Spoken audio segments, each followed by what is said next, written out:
Assalomu alaykum, yaxshimisizlar? Charchamayapsizlarmi? Bugun Xudo xolisi Angulardan ikkinchi darsimiz bo'lib o'tadi.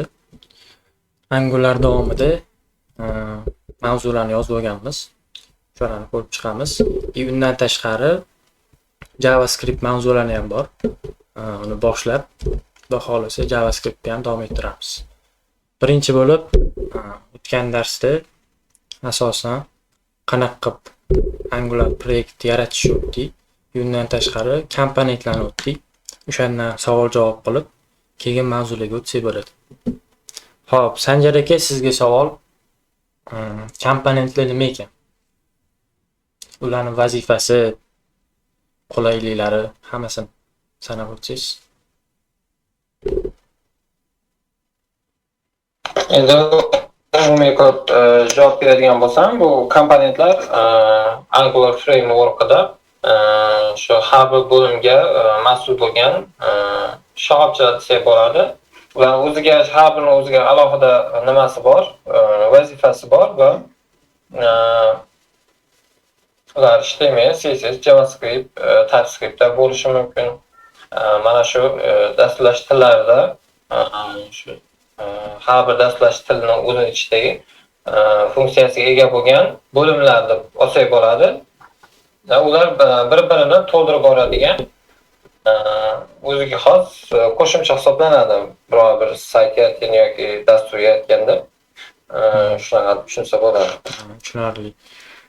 Hop, komponentlar, masalan, komponentni ishlatsak yoki ishlatmasak nima bo'ladi? Aytmoqchi bo'lganim, foydasi nimada uni?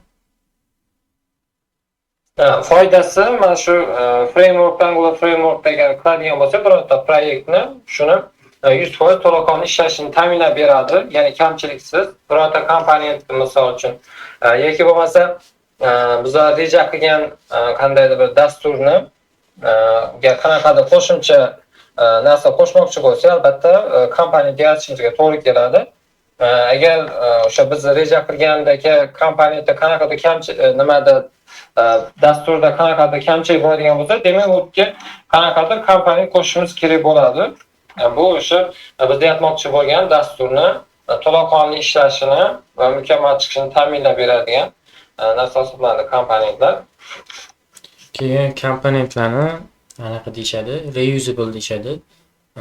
Proyekt davomida qayta ishlatsak bo'ladi. Masalan, xohlaganimizcha komponent yaratib olib. Aytaylik, bizda header ko'p joylarda ishlatilgan, page'larda. Buning uchun bitta komponent yozamiz. O'sha komponentda keyin 3 ta page ishlatsak bo'ladi. Foydasi shunda asosan. Reusable. Keyin saytimizni, bitta page'imizni bloklarga bo'lib olib, qismlarga bo'lib olib ishlashimizga yordam beradi. O'zining ichiga template, CSS, TypeScript oladi. Xo'p, keyin bizda komponent dekoratorda selektor bor. O'shaning vazifasi nima?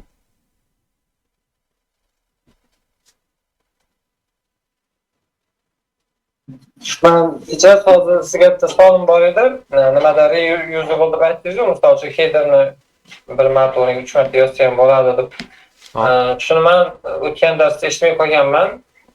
Endi aloqa o'sha yaxshi nima bo'lmaganiga darsni boshlatib o'tgan bo'lsangiz kerak. Menimcha eshitmay qoldim shu narsani. Tushuntirib bersangiz, u misol uchun headerni bir marta o'rniga 3 marta yozish ham mumkin dedingiz. U hech qanaqa minus tarafi yo'qmi dasturga? Ko'rsatib o'taman. Kodda xudo xolisi.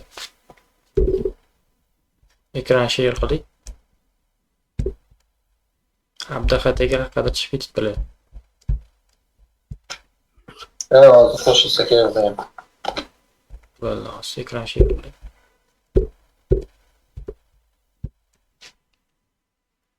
Ko'ryaptimi? Mana ko'ryapti.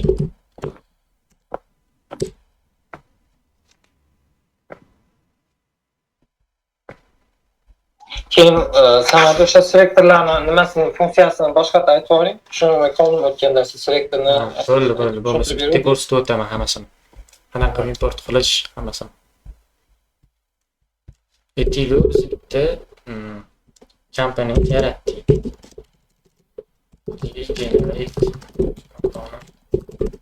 header deydi. Hop. Hozir.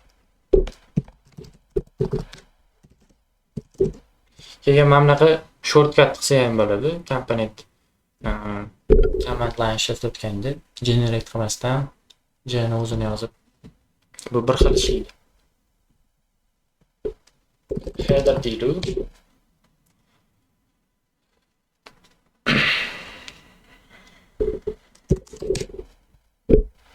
Hop.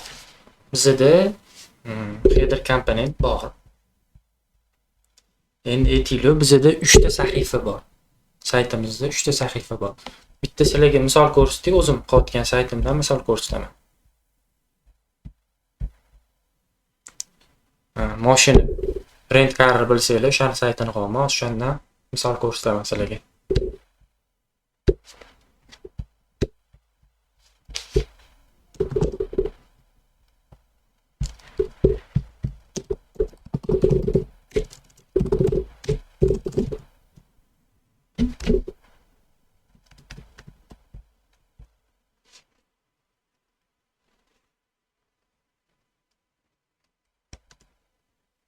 Ungacha savolingiz bo'lsa, berib tursanglar bo'ladi.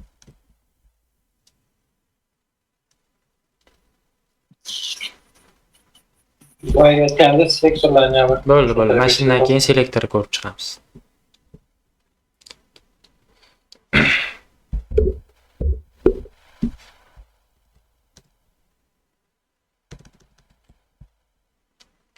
Shu qiynalib o'tibdi.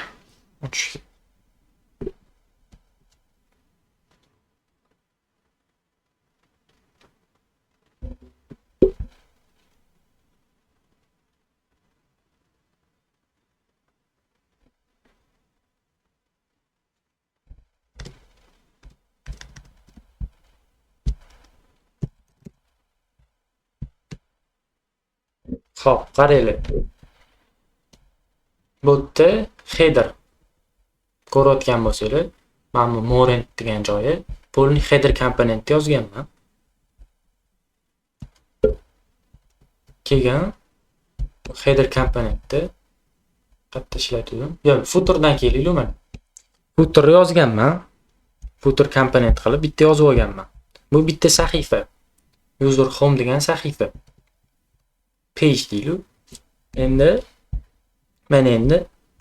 hozir boshqa pejga o'tdim ko'rsanglar. Mashinaning informatsiya pejiga o'tdim-da. Bu yerda footer komponentimiz bor. Men footer komponentni bitta yozganman, lekin bir xil bo'lgani uchun ikkita joyda ishlatyapman. Ikkita sahifada. Aytayotgan narsam o'sha edi. Bitta komponent yozib, uni qayta ishlatish orqali ortiqcha kod yozishni oldini olaman. Savolingiz bo'lsa berishingiz mumkin. Mana bu yerda bitta komponent yozgan. User bitta komponent, user footer degan komponent. Buni ikkita joyga import qilib qayta ishlatganman. Hop, bundan savolingiz bo'lsa berishingiz mumkin. Demak, hozir saytni qaysidir bo'limiga kirib, uning ichida ham shunaqa footer bo'lsa, demak qayta ishlatish mumkin demoqchisiz. Boshqa sahifalarda hamda qayta ishlatiladigan bo'lsa, bitta import qilib qo'yamiz, bo'ldi. Selektordan. Bu endi mana shu footerlarni misol uchun yoki headerlarni har bitta misol uchun ikkita header yozmoqchi bo'lsak, ikkita komponent bo'ladimi yo bitta komponentning ichiga ikkita header deb yozish kerak? Bitta komponent bo'ladi. Bitta komponentni ikkita joyda ishlatamiz, prosta import qilib. Lekin bitta komponent yozamiz biz. Tushunarli. Xo'p, selektor nima deydi? Ha, shunaqa. Ustunligi ham shunday. Endi selektor selektorni masalan user footer degan komponentni olib kelmoqchimiz. Именно o'sha komponent olib kelish uchun biz selektor orqali ishlatamiz. Selektorni text sifatida qilib import qilamiz. Hozir o'zimiz faylni ochib olaylik, o'shanda misol bilan ko'rsatib o'taman.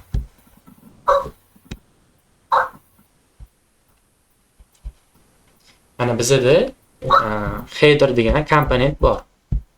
Uni endi appda ishlatmoqchimiz. Uni qanaqa olib kelamiz desanglar, buni selektori bor mana. Birinchi bo'lib app header. App komponentga boramiz. Hop. Chiqaramiz. App komponentga borib selektorni nomini yozamiz. Selektorni nomini yozgandan keyin TypeScriptga buni import qilamiz. O'sha komponentni import qilamiz. Class orqali import qilamiz. Endi ochib ko'ramiz.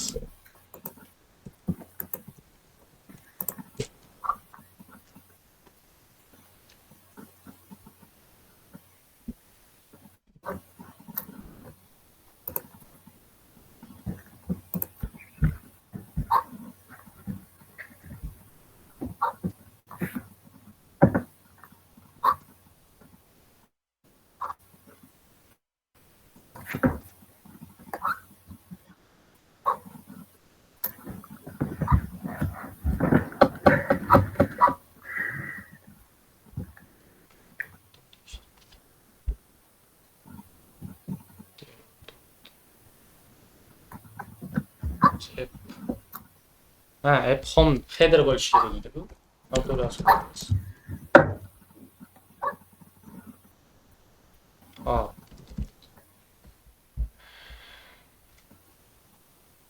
Endi buni ochsak. Mana header works. Demak, bizning header komponentimiz ishlaydi. Mana masalan, h1 yozamiz.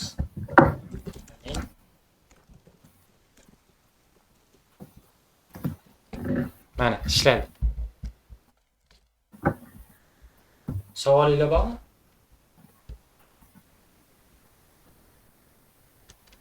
Selektor bo'yicha.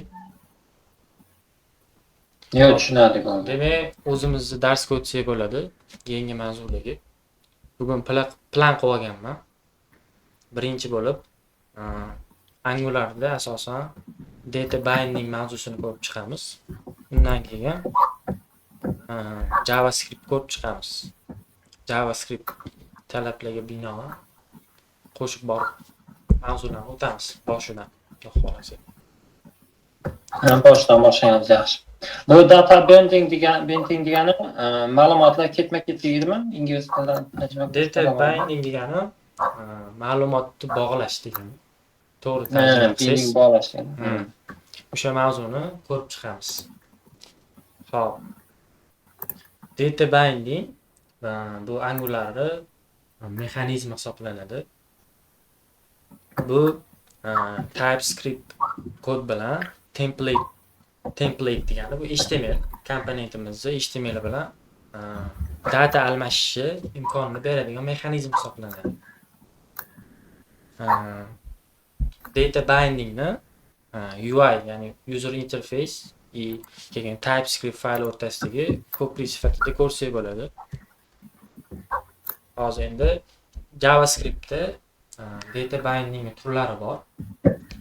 O'shani ko'rib chiqamiz. Birinchisi string interpolation. Masalan, aytaylik, bizda text bor. Mana shu tekstni TypeScriptdan olmoqchimiz. Bitta o'zgaruvchi ochamiz. Keyin Angular'da bizni o'zgaruvchini const deb yozib o'tirishimiz shart emas. Shunda otini yozib o'zgaruvchi ochsak bo'ladi. Masalan, aytaylik, header komponentim. Hop. Biz endi tekstni qo'lda yozmasdan header komponentdan olmoqchimiz.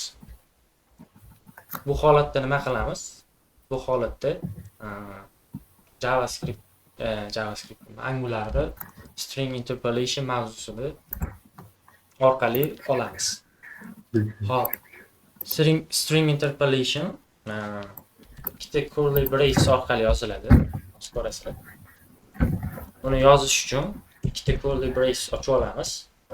Buni ichida expression yoziladi. Hop. Endi aytaylik, my text degan variable o'zgaruvchini kimlardandir oqoqon kelyapti.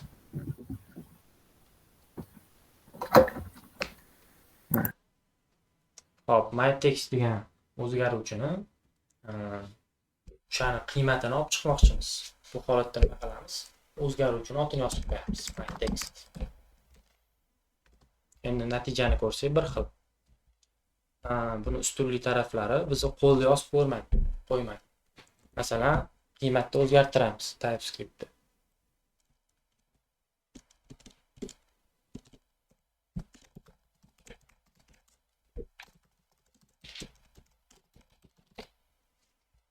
Ko'rsanglar, TypeScript orqali template'ga yozamiz.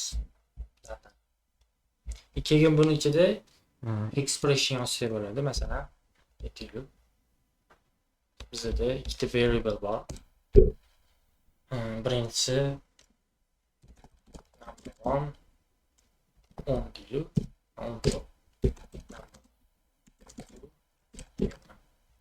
Expression deganda iborami, ingliz tilida ibora degan. Narsa bo'ladi. Qanaqadir data bo'lagi hisoblanadi, lekin u qanaqadir qiymat chiqarish kerak. Hozir ko'rasizlar. Number 1 bilan number 2 ni qo'shib yuboramiz. Expression deganda shuni aytamiz. 34 chiqdi. Biz uje expression qila olamiz. Template'da expression qilamiz. String interpolation orqali ya'ni ikkalasini yig'indisi chiqyapti. 14 ga 20 ni qo'shib yuboryapti. 34 chiqyapti. Demak, qiymati 34 chiqadi. Ha. Topashadi. Bu string interpolation TypeScriptdan qiymat olib kelish uchun ishlatiladi. Tushunmagan bo'lsanglar, so'rashingiz mumkin. Savolingiz bo'lsa. Tushunadi, to'g'ri. Qolganlarda yo'qmi?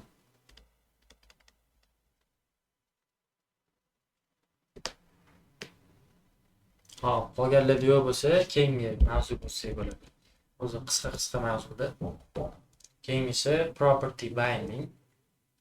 Bu ham string, masalan aytaylik, attributga bizda image source degan attributiga TypeScriptdan imagega manzil olib kelmoqchimiz. Bu holatda property binding ishlatgan yaxshi, tavsiya beriladi.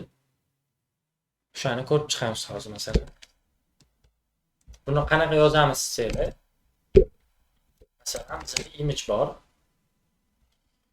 Imageda source tagini ikkita bracket bilan o'rab qo'yish orqali property binding ni yoza olamiz. Endi buning ichida expression ham bo'ladi. TypeScriptdan qanaqadir qiymat olib kelsa ham bo'ladi. Masalan, image path.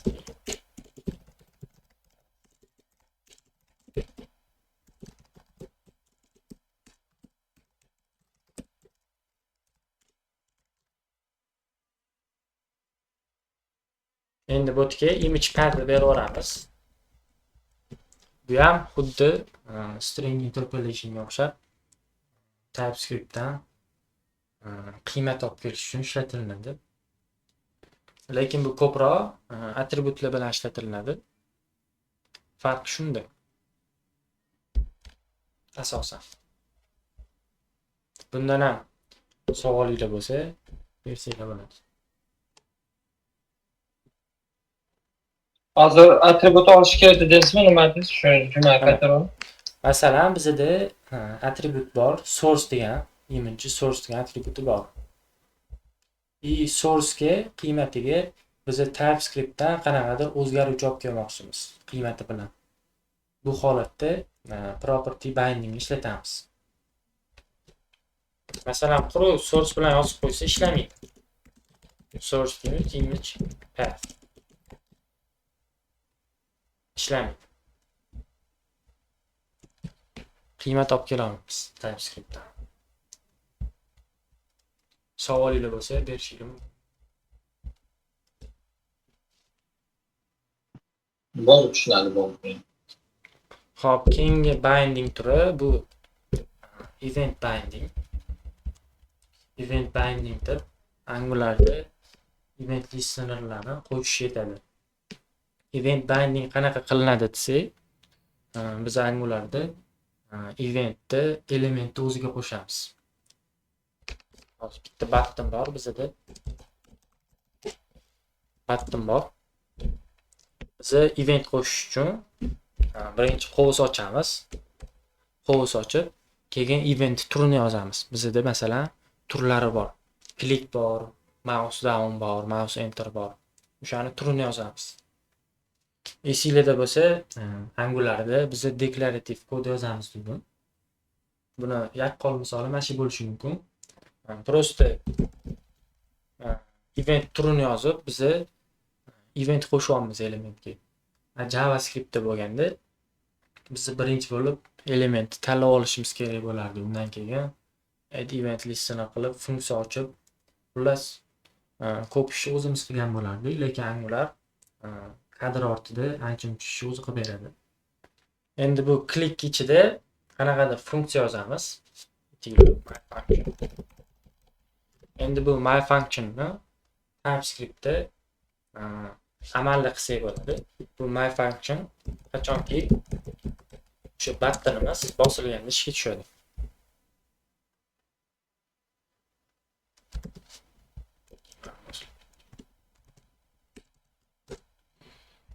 Masalan, aytaylik. Bosildi. Ko'rayotganingizdek birinchi host ichida event turini yozamiz. Click deb keyin funksiya beramiz bunga. Bu funksiya qachonki button bosilganda ishga tushadi.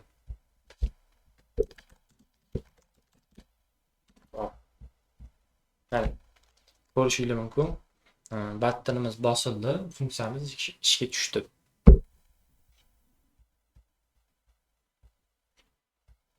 Savolingiz bo'lsa berishingiz mumkin. Yo'q, tushunadi bo'ldi. Qolganlarda yo'qmi?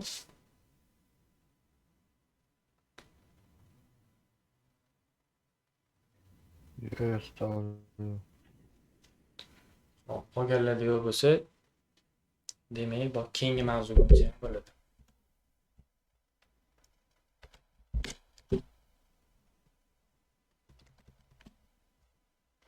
Darsimiz sal qisqaroq bo'ladi. JavaScriptga o'tamiz. Bugun JavaScriptda shu mavzularni ko'rib chiqamiz. Birinchi qisqacha tanishtiruv, keyin fayl ulash, qiymatlar, o'zgaruvchilar, vaqt qolsa data turlarini o'tamiz. Shularni ko'rib chiqamiz JavaScript.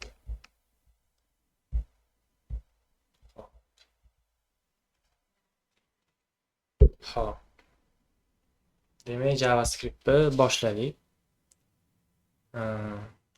Bitta web developmentda bitta odamni bo'lsak, biz HTMLda odamni skeleti deb olamiz. Ya'ni strukturasi, CSS'si odamni tuzilishi, qanaqa kiyim kiyadi, qanaqa ko'rinadi, shunaqa deb olsak, JavaScript miyasi hisoblanadi. Masalan, odamni harakatlanishi bor. O'shalar JavaScript deb olsak bo'ladi. Endi JavaScriptni nega muhimligini ko'rib chiqamiz. JavaScript, HTML, CSS bilan solishtirganda katta farqlari bor. Chunki JavaScript brauzerda to'g'ridan-to'g'ri ishga tushadi. JavaScriptni biz haqiqiy programming tili deb olsak bo'ladi. Keyin JavaScript ba'zi bir bizdagi imkoniyatlarni taqdim etadi. Masalan, user bajaradigan hodisalarga kod yozish. User aytaylik, saytga kirdi, bu ham bitta hodisa bo'ladi. O'sha saytga kirganda qanaqadir funksiya yozamiz, ishga tushadigan. Keyin user hozir ko'rsatib o'tdim eventlar bilan. Qachonki user nimadir bosganda, buttonni bosganda qanaqadir funksiya qo'shish, ili cursor elementga borganda funksiya qo'shish hammasi JavaScript'da xususiyatlari hisoblanadi. Xo'p, keyin biza JavaScript orqali dinamik HTML, CSS o'zgartira olamiz. Qanaqadir conditionga asoslanib, holatga asoslanib o'zgartira olamiz. JavaScript qisqacha shu. Savolingiz bo'lsa berishingiz mumkin. JavaScript'da tushunchamiz bo'lsa biz ham boshqa nimaga o'tiragan. Bo'ldi. Faylni ulashdan bormi? Tushunchalar yozib bering buni. Shu fayl ulash ham nima qilgan? Ha. Bizda HTMLdan CSS o'tganda JavaScriptdan JS main debmi shunaqa deb chiqadi adashmasam. Xo'p, bizda JavaScript kod yozishni ikkita asosiy usuli bor. Birinchisi inline yozish skriptdagi bilan, ikkinchisi alohida fayl yaratib, uni HTML orqali ulash. Buni external JavaScript deb ataymiz.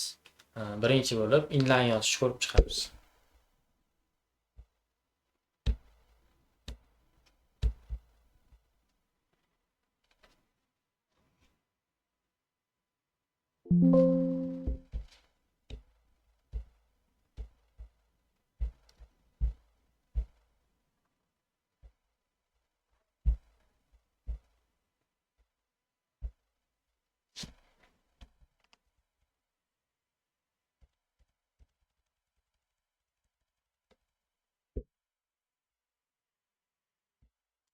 Fayl ochiydi JavaScript uchun.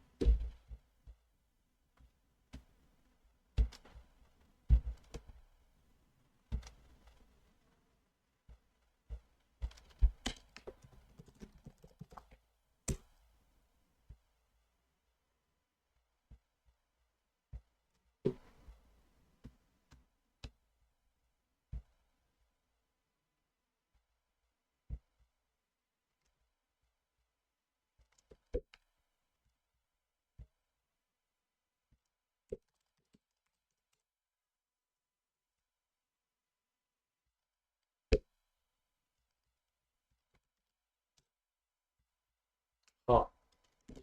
Bu HTML'imizni inline yozish uchun bizni head ichida yozishimiz mumkin. Birinchi usuli bu script tagi bilan yoziladi. Hop. Buning ichida JavaScript amallarni bajarishimiz mumkin. Masalan, birinchisi alert deydi. Alert userni ogohlantirish uchun ishlatiladi. JavaScript o'zini funksiyasi. Console ishlatiladi. JavaScript. Hop, console nima desanglar, console bizga yordamchi hisoblanadi. Masalan, qanaqadir qiymatlarni tekshirish uchun, data kelyaptimi, kelmayaptimi, hammasini tekshirish uchun konsolni ishlatamiz.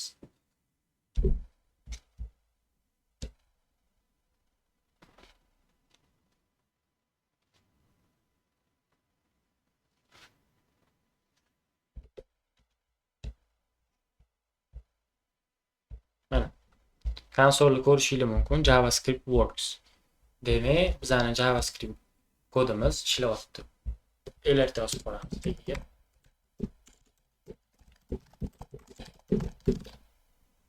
JavaScript ishladi. Ko'rib turganingizdek, HTML faylda JavaScript yozamiz, lekin bu uncha tavsiya qilinmaydi. Chunki JavaScript kodlarimiz katta bo'lgan sari bu bitta fayl ichida ham HTML yozish, ham JavaScript yozish tavsiya qilinmaydi. Shuning uchun bizda buni yozishni ikkinchi yo'li ham bor. Bitta fayl yaratib, uni yozish. Hozir ko'rib chiqamiz. Keyin mana skriptni body tagida ham ishlatsanglar bo'ladi.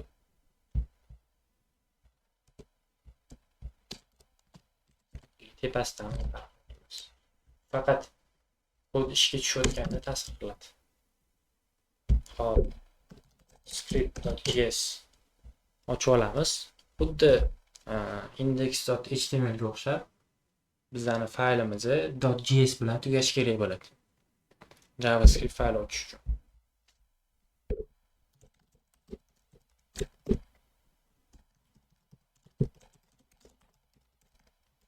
Hop. Endi bu faylni HTML ga ulashimiz kerak bo'ladi. Xuddi CSS ulaganimizdek, lekin boshqa tag bilan, script bilan scriptga CRC attributi bilan ulaymiz. JavaScript faylni ulaymiz. JavaScript ishlaydi. JavaScript works. It's running. Alert.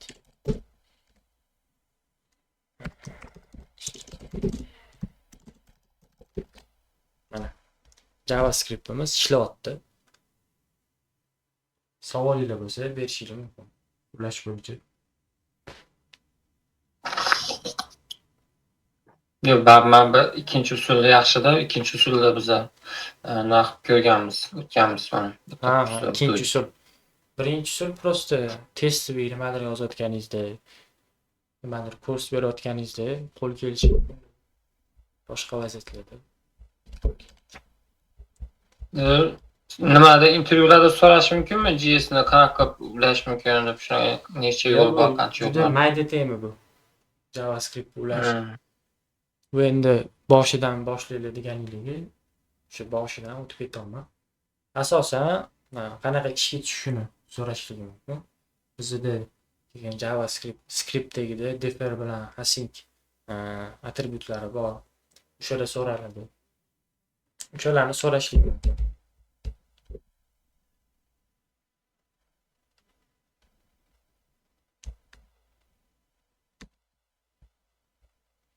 Faylni ulash tushunarli bo'ldimi?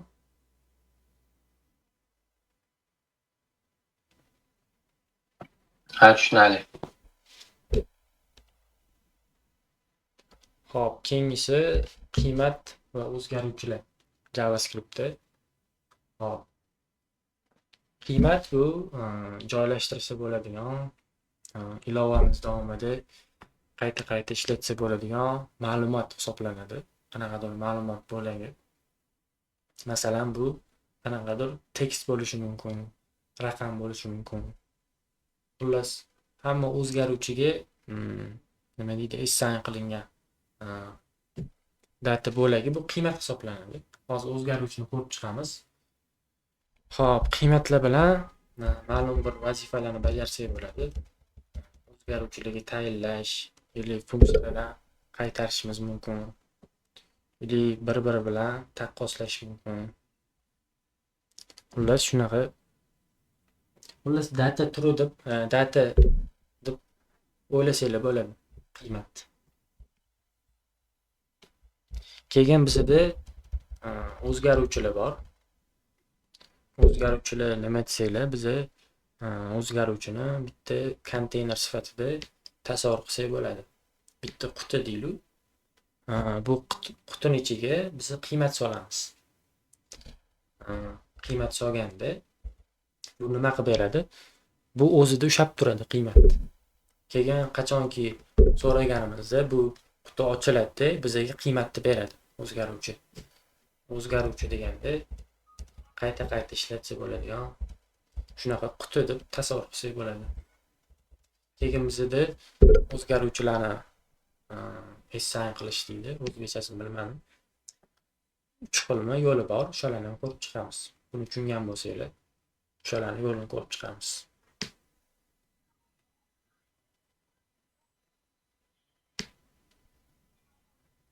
Savolinglar bormi?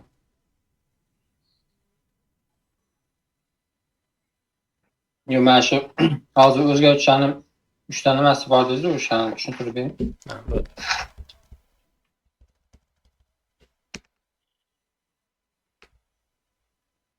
Birinchi data turlarini o'tar ekanmiz.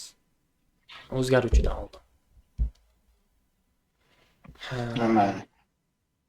Xo'p, data turlari nima?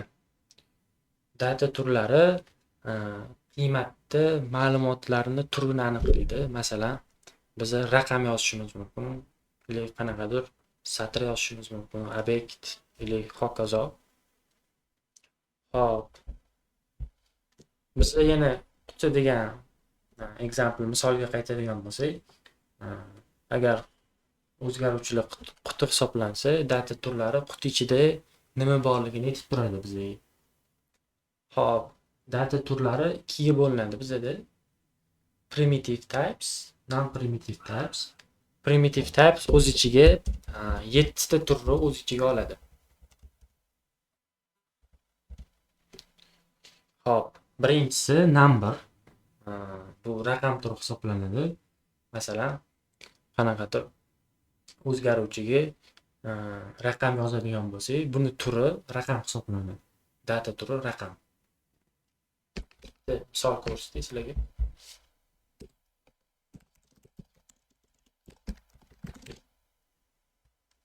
Besh deylik. Mana letni keyin tushuntirib o'taman. Hop. Bizda keyin type of degan funksiya bor. JavaScript o'zining funksiyasi. Bu qanaqadir o'zgaruvchini turini, data turini bilish uchun ishlatiladi. Hop, mana buni chiqaramiz. Endi konsolda myvar data turi chiqishi kerak. Mana number chiqyapti. Hozir aytib o'tganimdek, buni data turi number. Ya'ni raqam. Bu JavaScriptni o'zi belgilab beradi. Bizga qanaqadir qiymat yozadigan bo'lsak, JavaScript o'zi turini belgilab beradi. Hozir raqam yozdik, JavaScript o'zi raqam qilib belgiladi data turini. Keyingisi string. String satrlar yozish uchun ishlatiladi. Buni qo'sh tirnoqlar ichida yozsak bo'ladi. Hozir ikki xil qo'sh tirnoq bor, bilsanglar. Bittaligi bor, ikkitaligi bor. Ikkalasida ham yozsak bo'ladi. Salom dunyo. Hop, salom dunyo deb yozdik. Endi buni tipini ko'ramiz, data tipini. Mana string chiqyapti. Demak, buni data tipi string. Chunki qo'sh tirnoq ichida yozdik. Satr yozdik. Salom dunyo. Hop, keyingi turimiz. Bu hozir bitta savolim bor edi. Mana shu string demak, qanaqadir matn yozsak, data turida shu string bo'ladi, to'g'rimi? Shunaqa. Number bo'lsa, number yozadigan bo'lsak, faqat ham chiqadi. data turi number hisoblanadi. JavaScript tomonidan shu number deb belgilanadi. Raqam yozadi. Tushunarli. Hop, keyingisi boolean. Bu data turida faqat ikkita qiymat bo'lishi mumkin. Bu true yoki false. Bu asosan qanaqadir qiymatlarni solishtirayotganda qo'l keladi. Masalan, bizda 5 bor, raqam deylik. Agar 5 ga teng bo'lsa, true hisoblanadi. Ya'ni haqiqat deyiladi o'zbekchasiga. 5 ga teng true hisoblanadi. Agar 5 6 dan katta bo'lsa, 5 6 dan katta desa false hisoblanadi. Bu nima deydi o'zbekchasiga? Xullas, noto'g'ri. 5 6 dan katta emas. O'shanda biz nimadir solishtirayotganda bu true yoki false orqali qanaqadir condition yozish orqali bir-biri bilan solishtiramiz. Asosan shunda qo'l keladi. Keyingi mavzularda conditionni ham ko'rib chiqamiz. Qanaqa qilib solishtirishni operatorlar orqali keyingi mavzularda ko'rib chiqamiz. Men bitta mana shunaqa test nimalarni ko'rdim. Nimasini solishtirib berib qo'yibdi-da, true chiqadimi, false chiqadimi degan. Shuni qayerdan bilsa bo'ladi, true yoki false ekanligini? Qanaqa test ko'rdingiz? Shunga qarabdi. Qanaqa sondan yozib beradi. True'mi, false'mi deb nima qo'shadi? Buning uchun algoritmni bilish kerak. Hmm. Savolingizni yaxshi tushunolmadim. To'g'risi keyingi. Agar qarshi bo'lmasangiz keyingi daqiqaga o'tamiz. Mayli. Hop. Keyingi data turi null. Nullni qasddan, ya'ni botda qiymat yo'q deyish uchun ishlatamiz.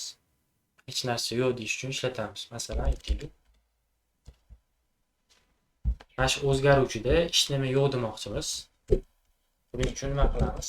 Null qilib qo'yamiz. Biz aytamiz, malvarda hech nima yo'q. Xullas, shunaqa qilib tarjima qilsak bo'ladi. Endi type of malwar qilsak, ob'ekt chiqadi. Bu JavaScript xatosi desa ham bo'ladi. Qanaqadir sabablarga ko'ra shu xato bo'lib qolgan. Tak tipi null. Lekin type of tekshirsanglar ob'ekt chiqadi. Texnik xato ketgan qattiqroq. Hop, keyingisi undefined. Undefined nulldan farqli ravishda o'zgaruvchi berilgan, lekin unga qiymat berilmagan paytlarda JavaScript tomonidan beriladi bu qiymat data turi. Masalan, aytaylik, biz hech qanaqa qiymat bermadik. Demak, bu undefined, ya'ni o'zbekchasiga nima deydi? Berilmagan xullas. Berilmagan. Type of malwar ko'rsak, undefined chiqadi. Hali berilmagan. Bu data turi hali berilmagan. Shunga undefined deymiz. Keyin bizda big int bor. Big integer. Bu nimaga kerak desanglar, masalan, biz kodda ko'p xonali sonlar bilan qanaqadir matematik amallar qilamiz. Ishimiz seriozniroq, qanaqadir tema bo'lsa, lekin ko'p xonali sonlar ko'payib ketib qolsa, JavaScript o'zining limiti bor. Masalan, вообще ko'payib ketib qolsa, JavaScript noto'g'ri ishlashni boshlaydi. Bunaqa holatda begin ishlatish tavsiya qilinadi. Begin bu ko'p xonali sonlar bilan ishlatish uchun ishlatiladi. Keyingisi symbol. Keyin begintlarni batafsil ko'rib chiqamiz. Keyingi sonlarda qanaqa qilib ishlatamiz o'shalarni. Keyingisi symbol. Bu symbol unique qiymatlar uchun, unique ya'ni yagona, takrorlanmaydigan qiymatlar uchun ishlatiladi. Masalan, biz proyektimiz davomida bitta narsa faqat bir marta takrorlanishini xohlaymiz. Faqat bir marta sodir bo'lishini xohlaymiz. Bunaqa holatda symbol ishlatamiz. Hop, keyingi turimiz non-primitive types. Hop, non-primitive typesga faqat obyekt kiradi. Obyekt bu qiymatlar jamlanmasi desa ham bo'ladi. Masalan, biz 10-15 ta qiymat yozmoqchimiz.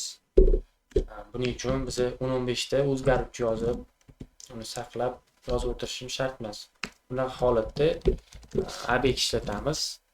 Keyin obyekt ko'proq datalar bilan ishlashda qo'l keladi. Keyin obyektga alohida sectionimiz bor. O'shani ko'rib chiqamiz obyekt. Bundan savolinglar bo'lsa berishingiz mumkin. Tiplar bo'yicha.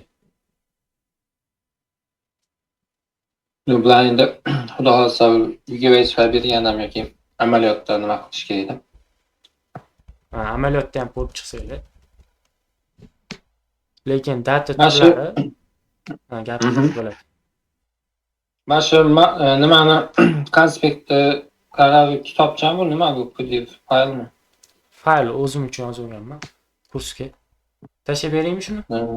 Ha, tashlab bersangiz yaxshi bo'ladi. Darsdan keyin tashlab beraman. Yaxshiroq. Hop, bugungi darsdan savollar bo'lsa berishingiz mumkin. Bugun ko'pchilik kirmadi cho'ti. Biz juda xommiz. Ikkita. Bunyod kirdi, keyin Va chiqib boshqa ketdi. Abduxatmidi? Ha, ular hozir chiqib ketdi ikkalasi. Hmm. Hop, savolingiz bo'lsa berishingiz mumkin bugungi darsda. Sal qisqaroq bo'ldi ham, odam kam bo'lgani uchun. Bu zarur yo'q. Lekin nima bor, yaxshi samarali bo'ldi. Oldin bir marta o'qiganimda bu JavaScript mashhur qilishmasi. Men JavaScript ancha yarmigacha o'tmaganmiz. Kursni tugab qo'ygan. Ha. O'zim ham mana bu Rossiyaga ham O'zbekistonda paytda bo'lganda bu kurs. Keyin Rossiyaga keldim, mana 4 oycha bo'ldi. Esdan chiqib ketgandir ancha. Ha, shu. Qishda edi-da, shu noyabr, dekabr, yanvar. Yanvarning oxirlarida qaytdim Rossiyaga. Xudo xohlasa JavaScriptdan o'qib ketamiz. Angular bilan. Ya, JavaScriptda o'qigan yaxshi-da. Aktiv bo'lib tursangiz. Imomot. Xudo xolasa inshaalloh. Men dars qoldirmayman nasib bo'lsa. Xudo xohlasa. Hop, sizga vazifa yozib yuboraman darsdan keyin. Tugatganimizda. Yani bu mana shu JavaScript bo'yicha Ha, JavaScript, Angular. O'sha bo'ldi. Yozib yuboraman. Bo'lmasa tugatsangiz bo'ladi. Bo'ladi. Rahmat. Rahmat. Rahmat. Savollar bo'lsa ichkariga yozib qo'yaman. Bo'ldi. Rahmat, charchagan. Rahmat sizdan. Assalomu alaykum.